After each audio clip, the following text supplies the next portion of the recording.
Have you ever wondered how a sleek and innovative American sports car, the 1963 Corvette Sting Ray, emerged as a true rival to its European counterparts? In 1963, the Corvette Sting Ray roared onto the American automotive scene, captivating the nation with its sleek design and remarkable engineering. Waiting lists at Chevrolet dealerships stretched for miles, a testament to the public's adoration of this new model.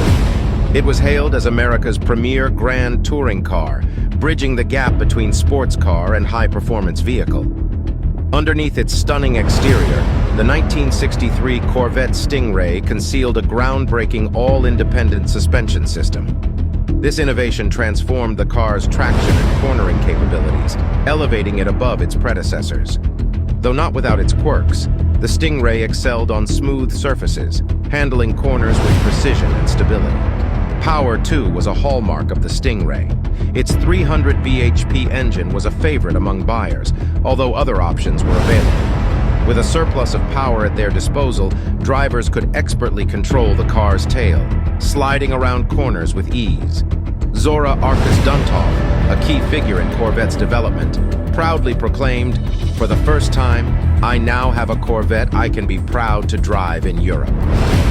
The 1963 Corvette Sting Ray was more than just a car.